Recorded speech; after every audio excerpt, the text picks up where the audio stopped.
No nosso bloco 2 sobre jornada de trabalho, nós vamos falar sobre a jornada extraordinária. A jornada extraordinária é aquela jornada que supera a 8ª hora diária ou a 44ª hora semanal. E aí, gente, o que acontece, né? Quando a jornada de trabalho supera o limite constitucionalmente previsto, a empresa empregadora, ela tem duas possibilidades. Ou ela vai pagar o excedente com adicional de 50%, nos termos do que prevê o parágrafo 1º do artigo 59. Ou então, o que ela pode fazer? Se ela não quiser pagar, ela pode compensar, né, esse excesso de jornada dentro de uma das modalidades de compensação de jornada. Nesse aspecto aqui, sobre compensação, a tua prova costuma perguntar se o acordo de compensação foi validamente pactuado. E aí, nesse quesito, o que você tem que avaliar? Você terá que avaliar se a modalidade do caso concreto é uma modalidade legalmente prevista. E aí, a CLT trouxe para vocês a possibilidade de compensação semanal ou mensal, banco de horas e regime 12/36, cada um deles, né, de uma forma diferente, para deixar a sua vida um pouco mais difícil. Mas vamos lá para as particularidades, que com alguns detalhes você consegue diferenciar bem as modalidades de pactuação. A modalidade de compensação semanal ou mensal, ela tem por ideia garantir que dentro da semana, né, das 44 horas ou das 220 horas do mês, o empregado feche aquele ciclo. Então, o que ele trabalhou mais num dia, ele compensa em outro, de modo que dentro de, no máximo, um mês, né, de trabalho, ele fechou ali respeitando o limite máximo de jornada. Essa modalidade é a única que admite a pactuação através de acordo tácito, ou seja, a empresa exige a prestação de horas extras e o empregado aceita sair mais cedo. E aí você tacitamente tem o quê? Um acordo de compensação. A modalidade de compensação tacitamente pactuada só é admissível dentro de uma compensação semanal ou mensal. Está aqui no parágrafo 6º do artigo 59. Contudo, né, também se a empresa quiser pactuar por meio de acordo individual, acordo coletivo de trabalho ou convenção coletiva, não estará errado. Ela também detém essa possibilidade. Banco de horas é um sistema de compensação que a gente vai utilizar quando a ideia é compensar essas horas num período de tempo maior. E aí, o que você tem que ficar ligado aqui no banco de horas? O banco de horas, ele pode ou não ser pactuado com a participação do sindicato. O que vai ali pesar para ser requisita a participação do sindicato? Se você quer pactuar um banco de horas com compensação em período superior a 6 meses, ou seja, quero pactuar um banco de horas de 7 meses, 8 meses, até um ano. O banco de horas máximo, ele tem validade de um ano. Nesse caso, eu vou precisar sim da participação do sindicato, porque nesse caso aqui, ó, eu só posso pactuar por meio de acordo ou convenção coletiva. No entanto, a legislação expressamente assegurou, no parágrafo 5º do artigo 59, que empregado e empregador estabeleçam um banco de horas de comum acordo inscrito, né, sem a participação do sindicato, desde que essa compensação ela ocorra quando? Dentro de um prazo semestral. Então, imagina você que eu pactuei aqui com o Estúdio OAB um banco de horas para compensação em 4 meses e a gente pactuou esse banco de forma verbal. Pode? Tem validade? Dá uma olhada aí no que prevê o artigo 59, parágrafo 5º, pausa até a aula e me responde. Um banco de horas de compensação em 4 meses pode ser pactuado entre empregado e empregador por acordo individual? Não, né? Por que não pode? Porque o parágrafo 5º, ele exige que seja por meio de acordo escrito. Então, apesar de você poder ter um banco de horas pactuado diretamente entre empregado e empregador, se exige que a pactuação se dê através de acordo escrito. Mas pode também por meio de instrumento coletivo, embora não seja o quê? Uma exigência, uma obrigatoriedade. Então, com isso, eu quero que você perceba que o banco de horas pode sim ser pactuado por meio de acordo coletivo, convenção coletiva, Inclusive, ele pode ser pactuado sem a participação do sindicato, desde que, neste caso aí, a compensação ocorra dentro de 6 meses. Então, para a compensação até 6 meses, você pode sim ajustar de forma individual por meio de um acordo escrito. A última modalidade de sistema de compensação é o regime 12 por 36.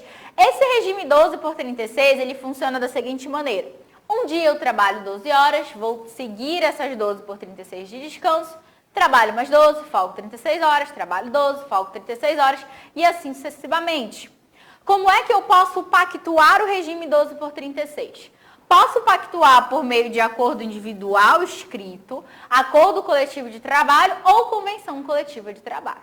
Logo, se lá na sua prova vem dizendo que o empregado pactuou com o empregador um regime de compensação 12 por 36, sem a presença do sindicato, olha a banca ruim, ela coloca a pegadinha, pactuou sem a participação do sindicato. É válida a pactuação ajustada? Sim ou não? Lê o artigo 59, se você não tem certeza, para a aula, lê o artigo 59 e me responde com segurança. É válida ou não é válida? É válida. O regime 12 por 36 pode sim ser ajustado por meio de negociação individual escrita, nos termos expressos aí do artigo 59A da CLT. Sobre esse regime 12 por 36, eu ainda tenho duas particularidades muito relevantes para te contar, que é o fato de, nesse regime aqui, o intervalo intrajornada, veja bem o que eu estou te falando.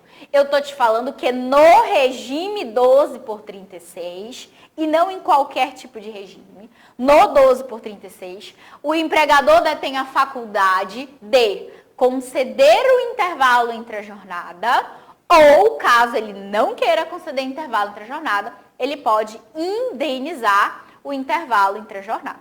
Então, no regime 12 por 36, o artigo 59A assegura ao empregador a faculdade de conceder ou indenizar o intervalo entre a jornada. Quem escolhe? O empregador. O empregado só tem que acatar o que o empregador escolheu. E a segunda particularidade relevante aqui no 12 por 36 é que, nesse tipo de jornada, a remuneração mensal, ela já abrange o quê? O trabalho no feriado, o trabalho no domingo e o trabalho no descanso semanal remunerado. Ou seja, se lá na tua questão vem falando, empregado em 12 por 36, está trabalhando domingo, está trabalhando no feriado, e ele requer o pagamento em dobro pelo trabalho realizado no feriado no domingo, analise como o juiz deverá julgar. Como é que o juiz deverá julgar, gente? O juiz tem que julgar como? Vá lá no seu artigo 59A e leia e responda com segurança. O juiz deve julgar improcedente o pedido. Por que ele tem que julgar improcedente o pedido? Porque na jornada 12 por 36, a remuneração mensal já abrange o quê? Já abrange o trabalho no domingo, já abrange o trabalho no descanso semanal remunerado e já abrange o trabalho nos feriados. Portanto, indevido pagamento em dobro requerido pelo trabalhador. Ok? Essas são as regras básicas. O que mais que você tem que saber sobre trabalho extraordinário? Todo empregado é obrigado a prestar serviço extraordinário? Se você ler o artigo 59 caput, você vai ver que não. Né? Para que a empresa exija jornada extraordinária, ela tem que ter pactuado com o trabalhador de alguma forma essa possibilidade. E aí vem, a empresa pode exigir quantas horas extras desse empregado, hein? Ela pode exigir, em regra, até 2 horas extras. Tem exceção, gente?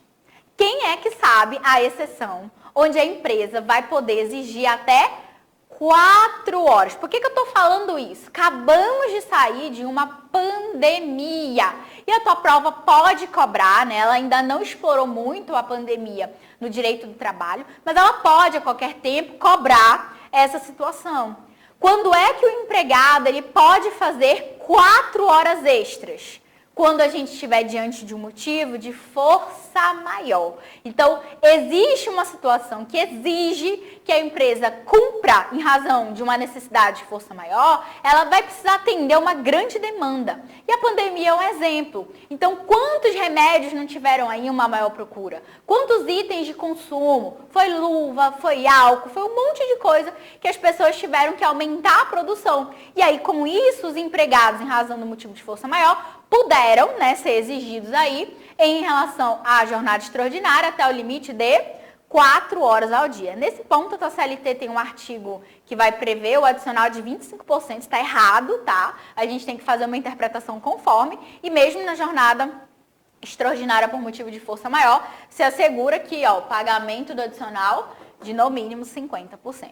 E pra gente fechar com chave de ouro, se o examinador quiser colocar aquela pergunta difícil, que o menino fica enlouquecido lá na prova.